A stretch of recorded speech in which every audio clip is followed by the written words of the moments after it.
যারা কোরআনওয়ালা মানুষ, এই মানুষগুলো সাধারণ মানুষ আর থাকে না, এরা আল্লাহর পরিবারভুক্ত লোক, আল্লাহর পরিবারের লোক হয়ে গেছে। এখন আমরা যদিও এখানে সংখ্যায় কম, এজন্য খুশি হয়ে বলেন আলহামদুলিল্লাহ। দরুদ আর সালাম পড়ছে আমাদের নবী মুহাম্মদুর রাসূলুল্লাহ সাল্লাল্লাহু আলাইহি ওয়াসাল্লামের প্রতি, যার আনিত আদর্শ মানবতার মুক্তির গ্যারান্টি, এটা প্রমাণ হয়ে গেছে অলরেডি। বিশ্ব নবী মুহাম্মদুর রাসূলুল্লাহ বাদ দিয়ে আজ পর্যন্ত পৃথিবীতে কেউ তার আদর্শ দিয়ে সফল হতে পারে না, কিয়ামত পর্যন্ত হবে না। এজন্য আহ্বান জানাচ্ছি, নবীজির আদর্শ বাদ দিয়ে আজ যারা পরিবার, সমাজ, রাষ্ট্র এবং দুনিয়ার জীবন চালাতে চান, আপনারা সাময়িক কিছু সময়ের জন্য চর্মচোখে দেখতে যদি সফল মনেও হয়, আপনারা ব্যর্থ হবে, এইটাই ফাইনাল। চূড়ান্ত একটা কথা বলছি শেষ পর্যায়ে, এরা আল আদাবুল মুফরাদে এসেছে। বুখারী শরীফ লেখার আগে ইমাম বুখারী কিতাবটা লিখেছিলেন। ওখানে একটা হাদিস তিনি 6টা পয়েন্টে নিয়ে এসেছেন। একটা পয়েন্ট এমন আছে, দুনিয়ার ময়দানে যে মানুষগুলো আদর্শ হিসাবে মুহাম্মদুর রাসূলুল্লাহকে মানে না, এ মারা যাওয়ার পরে বিনা বিচারে, বিনা হিসাবে জাহান্নামী। ও যদিও নামাজ পড়ে, যদিও রোজা রাখে, আর যদিও মনে করে যে আমি মুসলমান ছিলাম। এই হাদিস তো আমি এখন বানালাম নাকি? হ্যাঁ, এই হাদিসটা 100% সত্য মনে হয় নাকি 98%? এই জবান যাদের আছে বলেন তো, 100% না 98%? 100% সত্য হলে এই দেশে যারা আজ বিশ্ব নবীকে আদর্শ বাদ দিয়ে অন্য কাউকে মেনে চলে, সেজন্য নামাজ পড়ে, রোজা রাখে, আর মনে মনে করে আমার তো ছোটবেলা মুসলমানি দেওয়াই আছে, ওকে জান্নাতে যেতে পারবে না, ওকে জাহান্নামে যাবে, ওকে হিসাব নিকাশ নেবে আল্লাহ, বিনা হিসাবে, বিনা বিচারে। এত শক্ত কথা শোনার পরেও যদি কারো মনের পরিবর্তন না হয়, ও যদি আরো উল্টো বোঝে, আমার মনে হয় ওর আর হেদায়েত কপালে নেই। হযরত ইব্রাহিম আলাইহিস সালাম যখন জাতির কাছে এই কথা বলেছিলেন, ইন্নী ওয়াজ্জাহাতু ওয়াজহিয়া লিল্লাযী ফাতারাস সামাওয়াতি ওয়াল আরদা হানিফা ওয়া মা আনা মিনাল মুশরিকিন। খুব ভালো করে মিলাবেন। এখনো যদি ইব্রাহিম নবীর মতো ইখলাস নিয়ে, তার মতো মন নিয়ে আল্লাহর পথে মানুষকে কেউ ডাকতে আরম্ভ করে, হাজার হাজার বছর আগে নবী ইব্রাহিমের সাথে যা হয়েছিল, ইব্রাহিমের সন্তানদের সাথে এখন তাই হবে। তিনি যখন জাতির লোককে এসে বললেন, বিভিন্ন জিনিস তিনি কিন্তু দেখছিলেন। প্রথমে তারকা দেখেছিলেন, চন্দ্র দেখেছিলেন, সূর্য দেখেছিলেন, এগুলো মনে করছিলেন আমার রব হবে। এগুলো যখন অস্তমিত হয়ে গেল একটার পর একটা, তখন তিনি এই ঘোষণা দিয়েছিলেন, যেটা আমরা জায়নামাজের দোয়া বলে চালিয়ে দিই। এটা জায়নামাজের দোয়া? আমার মনে হয় পুরা কোরআন শরীফ যদি কেউ পুরাটা মানতে নাও পারে, শুধু এই আয়াতটা মেনে নিলে সে জান্নাতে চলে যাওয়ার কথা। সব কিছু আছে এই আয়াতের ভেতরে। যদিও এটা জায়নামাজের দোয়া না, এটা হচ্ছে আল্লাহু আকবার তাকবীরে তাহরিমা বলার পরে এইটা পড়ার নিয়ম। আপনারা যারা এতদিন জানতেন না, এখন থেকে আমল করবেন, ভালো হবে। নবীজি এইভাবে করতেন, আল্লাহু আকবার বলার পরে তিনি এই আয়াতটা পড়তেন। সূরা আনআম আয়াত নাম্বার ৭৯। আমার কথা শোনা যাচ্ছে? আরো একটি ভাবা লাগবে। ভাই গল্প করছেন মানে? এদিকে তাকান। হ্যাঁ মুরব্বী, দুইবার তো বলা যাচ্ছে না, মুরব্বী মুরব্বী বললে আবার ভাইরাল হয়ে যাবে। এদিকে তাকান। হযরত ইব্রাহিম বললেন, ইন্নী ওয়াজ্জাহাতু, অবশ্যই আমার এই চেহারা। চেহারা মানে শুধু ৩.৫ হাত বডি না, এখানে অজীবন শব্দের শাব্দিক অর্থের ভেতরে আমরা দেখেছি জীবন চালাতে যা লাগে সব এর ভেতরে আছে।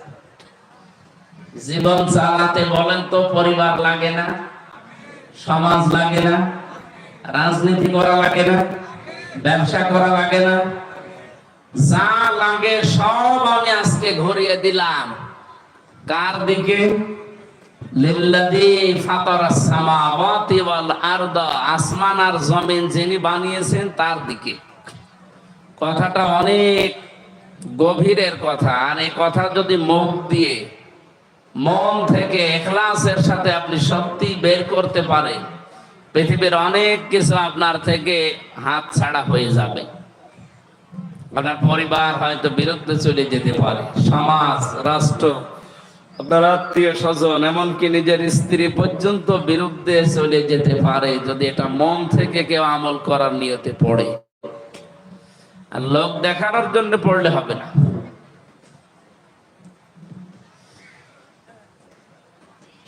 মাঝখানে একটা শব্দ আল্লাহ দিয়েছেন। হযরত ইব্রাহিম বলেছিলেন আমি শুধু আসমান জমিনের উদ্ভাবক যিনি তার দিকে মুখ ঘুরিয়েছি, বিষয়টা এমন না। হানিফা, আমি লোক দেখানোর জন্য না, মন থেকে একনিষ্ঠ ভাবে ইখলাসের সাথে আমার মুখ আমি ঘুরিয়ে দিলাম। সুতরাং আজকে থেকে আমি সব কিছু বাদ দিয়ে ফিরে আসলাম। ওমা আনা মিনাল মুশরিকিন, আমি মুশরিক না। আমি কি না? এই ঘোষণা দেওয়ার পরে জাতির লোক যারা, তারা কিন্তু থেমেছিল না। আল্লাহ পাক বলেন হাজ্জাহু কওমুহু, তার জাতির লোকেরা তার সাথে ঝগড়া বিবাদ, কথা কাটাকাটি, বিতর্ক এগুলো আরম্ভ করেছিল। নবী ইব্রাহিম বললেন আলা তুহাজ্জুনি ফিল্লাহি ওয়া ক্বাদ হাদান, তোমরা কি আমার সাথে ঝগড়া বিবাদ বিতর্ক এই জন্য করছো, অথচ আল্লাহ আমাকে হেদায়েতের উপরে রেখেছে। শুধু এতটুকু তিনি বলেননি, পথ দিয়েছেন। ওয়াক্কাদ হাদান, অবশ্যই আল্লাহ আমাকে হেদায়েতের উপরে রেখেছেন, তার হেদায়েতের পথ আমাকে দেখিয়েছে। এরপরও কি আমার সাথে বিতর্কে লিপ্ত হবে? আমি এখান থেকে যে তথ্যটা জাতির লোককে এই মিডিয়ার মাধ্যমে জানাতে চাচ্ছি, সেটা এবার সামনে আসতেছে। আরো এদিকে অ্যাক্টিভ হয়ে থাকেন। ওয়ালা আখাফু মা তুশরিকুনা বিহি ইল্লা ইয়াশা রাব্বি শাইআ, ওয়ালা আখাফু, আমি ভয় করি না, মা তুশরিকুনা বিহি, তোমরা যে সমস্ত বিষয়কে শিরিক করো আল্লাহর সাথে, এই বিষয়গুলোকে আমি পরোয়া করি না, পাত্তা দেই না, ভয়ও পাই না। ইল্লা, তবে আইয়াশা রাব্বি শাইআ, আমার রব যদি চায় সেটা অন্য বিষয়। ওয়াসিআ রাব্বি কুল্লা শাইইন ইলমা, আমার রবের জ্ঞান প্রত্যেকটা বিষয়কে পরিব্যাপ্ত করে আছে। আফালা তাতাযাক্কারুন, জাতির লোকেরা, এরপরেও কি তোমরা শিক্ষা নেবে না?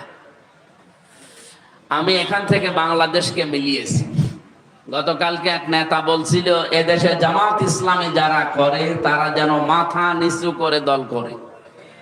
বলেন তো বাংলাদেশে জামাত ইসলামী বাদ দিয়ে এমন একটা দলের নাম বলেন যারা বাতিলের সামনে মাথা নত করে নাই।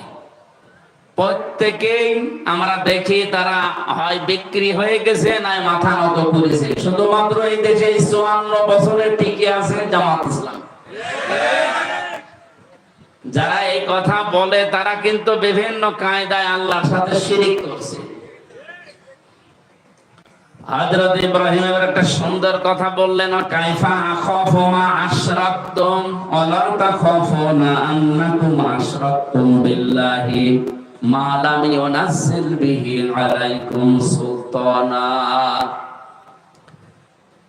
জাতির লোকেরা, তোমরা যে বিষয়ে আমাকে ভয় করো, ভয় দেখাও, শিরিক করো তোমরা যে বিষয়গুলো নিয়ে, তোমরা আল্লাহর সাথে শিরিক করে যদি ভয় না পাও, আমি আল্লাহর সাথে শিরিক করি না, আমি ভয় পাবো কোন কারণে? বাংলাদেশে যারা ইসলাম নিয়ে রাজনীতি করে তারা আল্লাহর সার্বভৌমত্ব এই দেশে প্রতিষ্ঠা করতে চায়, ভয় তো তাদের থাকার কথা না। আর এইটার ভেতরে অগ্রগামী অগ্রগণ্য হয়ে আছে বাংলাদেশ জামাত ইসলাম। আপনি যাই মনে করেন, ভেতর থেকে আপনার এই কথায় আসবে। তাছাড়া 11 জন মানুষ জীবন দিয়ে গেল অলরেডি। বাইরের দেশে ছিল আমেরিকাতে, সেখান থেকে এসে জীবন দিল মীর কাশেম আলী শহীদ রহমতুল্লাহ আলাইহি। তারা পারতো না হাসিনার মতো পালিয়ে যেতে? তারা তো ছিল ওই দেশে। এদেশে না আসলেই তো তারা বেশি থাকতে পারতো এতদিন, যদি আল্লাহ হায়াত দিত। নিজেরা নির্দোষ ছিল, নিজেরা আল্লাহর আইনের পক্ষে ছিল, এই জন্য তারা ভয় পায়নি। আর যে মানুষগুলো আল্লাহর আইনের বাইরে অন্য কোনো আইন প্রতিষ্ঠা করতে চায়, তাদের সবচাইতে বেশি ভয়, এই জন্য তারা আগেই পালায়। আপনি দেখবেন যারা মানুষের তৈরি করা আইন প্রতিষ্ঠা করতে চায়, ট্রাকের চাকা বাস্ট হলে তারা দৌড় দেয়। আমি নিজে দেখেছি। বিশাল আয়োজন, মাইক হাতে নিয়ে সেরকম বক্তব্য চলছে, হঠাৎ কে যেন একটু আওয়াজ দিয়েছে পেছন থেকে, ধর, ও নেতা পালিয়েছে। আমি কি একটা বানিয়ে বললাম?